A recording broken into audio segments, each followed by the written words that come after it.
Hey, what's up, guys? It's the Film Geek, and last week, before I started this channel, I went out and saw Inglourious Basterds, Quintin Tarantino movie.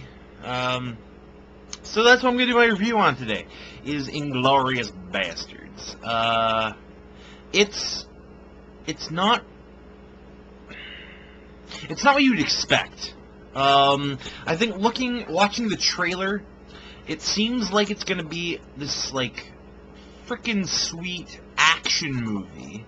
But of course it's Quentin Tarantino, so you're expecting there to be, an obscene amount of dialogue, mixed in with the violence. Well, it's mostly dialogue. This movie bored me a little bit. I didn't hate it. You know, Quentin Tarantino, I think, is a terrible director and a terrible writer.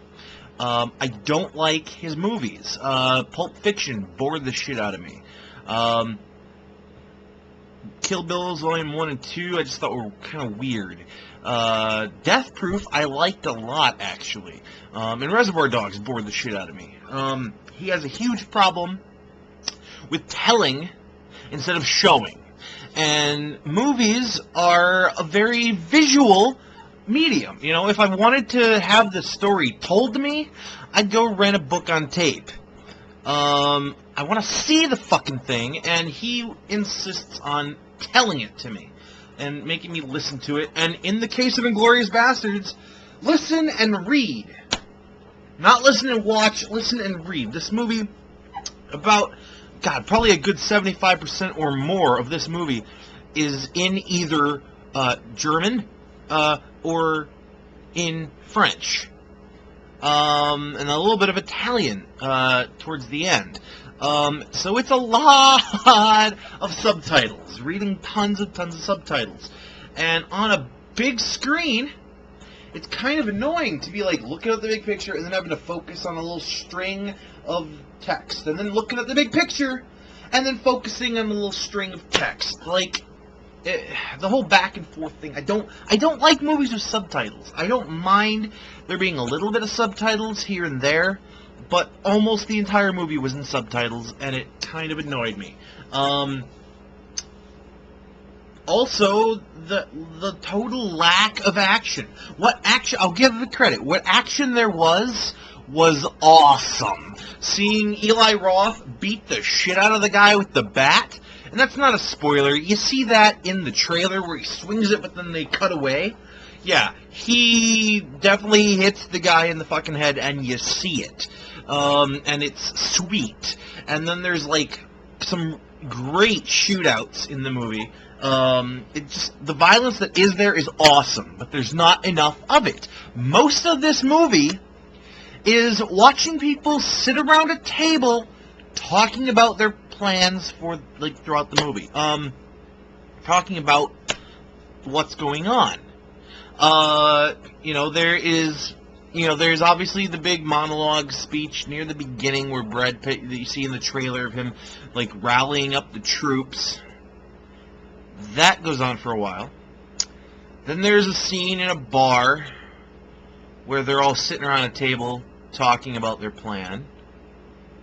Then there's a scene in another bar where they're sitting around talking about their plan.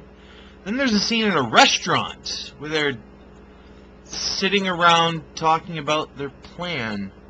Oh, the Mike Myers scene where they're standing around a map talking about their plan. It's a lot of sitting around and talking.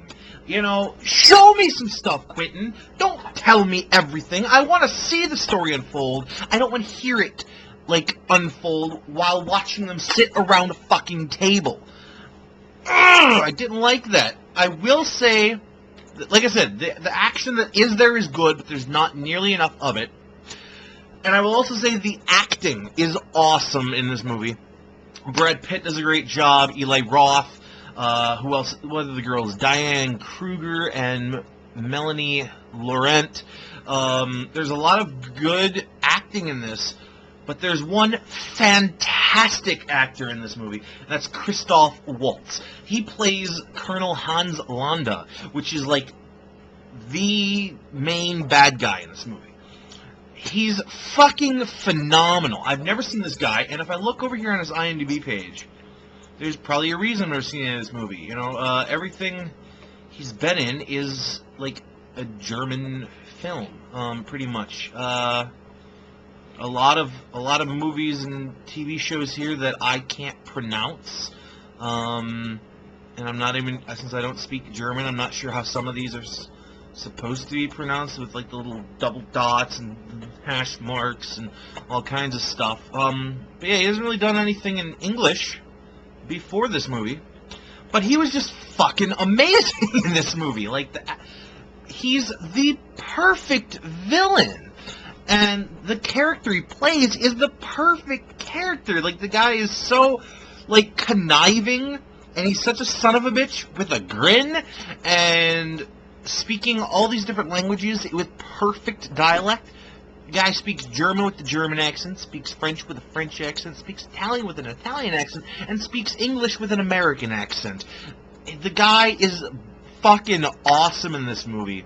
He is, like, in my opinion, he's the reason to see this movie. I will not see this movie a second time. If I do, it'll only because of him. Or if I'm gonna get laid because of it. But I recommend not seeing this movie. Like, if you're a die-hard Quentin Tarantino fan, you'll love it. Period. It's everything Quentin Tarantino movies are. Tons of talking and done in chapters. If you're kind of like Quentin, or you don't like Quentin at all, you'll hate this movie. I give Inglourious Basterds a 2 out of 5. You know what? I'll be generous. I'll give Inglourious Basterds a 2.5 out of 5, and it's only getting that extra points because Christophe Waltz is so brilliant in this movie. Quentin Tarantino, if you're watching this, learn how to show us a movie. Learn how to make us watch a movie, not just have to listen.